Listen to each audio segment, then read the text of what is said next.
కేరళం ఎన్నికలకు left democratic front manifesto విడుదలైంది. తాజాగా ముఖ్యమంత్రి పినరయి విజయన్ మేనిఫెస్టో విడుదల చేశారు. కాగా మరోసారి అధికారంలోకి వస్తే ప్రభుత్వ ఉద్యోగాలలో 50% మహిళలకు కేటాయిస్తామని ఎల్డీఎఫ్ కూటమి హామీ ఇచ్చింది. అంతేకాదు యువతను ఆకట్టుకునే అనేక పథకాలను కూడా మేనిఫెస్టోలో పొందుపరిచారు. విద్యావంతులైన నిరుద్యోగులకు క్యాంపస్ ప్లేస్మెంట్లు కల్పించడంలో ప్రభుత్వం చొరవ చూపుతోందని మేనిఫెస్టో పేర్కొంది.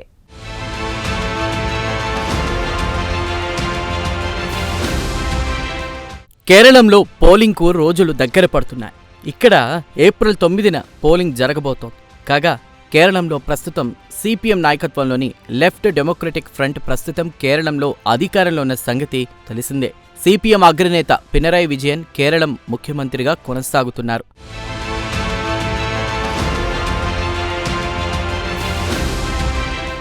కాగా ఎన్నికల వేళ లెఫ్ట్ డెమోక్రటిక్ ఫ్రంట్ మేనిఫెస్టోను ముఖ్యమంత్రి పినరయి విజయన్ విడుదల చేశారు. ప్రధానంగా మహిళలను ఆకట్టుకోవడానికి అనేక హామీలను ఈ మేనిఫెస్టోలో పొందుపరిచారు. అలాగే మహిళా సాధికారతకు పెద్దపీట వేశారు.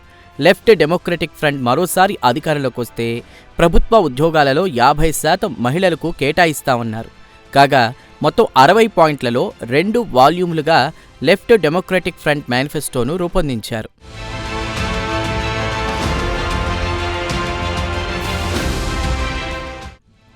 మహిళలు ఉద్యోగాలు చేసుకోవడానికి వీలుగా వారికి అన్ని విధాలా భద్రత కల్పిస్తామన్నది ఒక కీలక హామీ. అలాగే శిశు సంరక్షణకు చర్యలు తీసుకుంటామన్నారు. అనేక రంగాలలో నైపుణ్యాల శిక్షణలో మహిళలకు ప్రాధాన్యం ఇస్తామన్నారు. అంతేకాదు ప్రస్తుతం మహిళలకు ఇచ్చేటువంటి నెలవారీ పింఛన్ను 3,000 రూపాయలకు పెంచుతామన్నారు.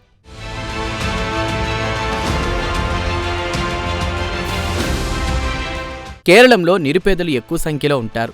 దీంతో అత్యంత పేదరికంలో ఉన్న 5 లక్షల కుటుంబాలను ఆదుకుంటామని మేనిఫెస్టోలో ఎల్డీఎఫ్ కూటమి హామీ ఇచ్చింది. అలాగే బలహీన వర్గాల సంక్షేమానికి ప్రత్యేక పథకాలు రూపొందిస్తామని ఎల్డీఎఫ్ కూటమి మేనిఫెస్టో వెల్లడించింది.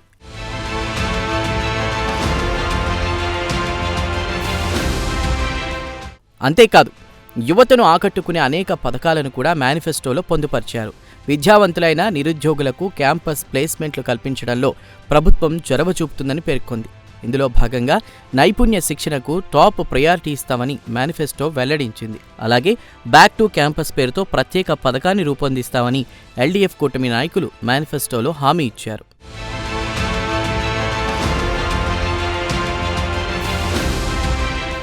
అంతేకాదు విద్యావంతులు వ్యాపారాలు చేయదలిస్తే వారికి సర్కార్ నుంచి అన్ని విధాల ప్రోత్సాహం ఉంటుందని మేనిఫెస్టోలో వామపక్ష నాయకులు హామీ ఇచ్చారు. వ్యాపారాలు చేయాలన్న ఆసక్తి ఉన్నవారికి వడ్డీ లేని రుణాలు అందజేస్తామన్నారు.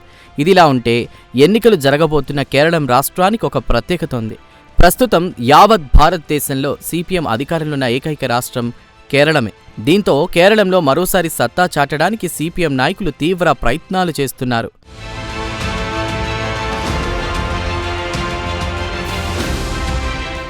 కాగా ముఖ్యమంత్రి పినరయి విజయన్ పట్ల సగటు కేరళం ప్రజల్లో గుడ్విల్ ఉంది.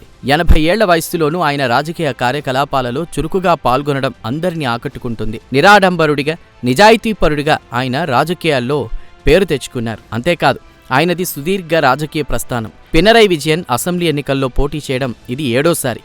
ఇదిలా ఉంటే గత 5 ఏళ్ల కాలంలో పినరయి విజయన్ ప్రభుత్వం చేసిన అభివృద్ధి పనులే మరోసారి ఎల్డీఎఫ్ కూటమిని గెలిపిస్తాయని వామపక్షాలు భావిస్తున్నాయి. ఏది ఏమైనా మరోసారి గెలుపు తమదే అంటున్నారు కేరళం వామపక్ష నేతలు.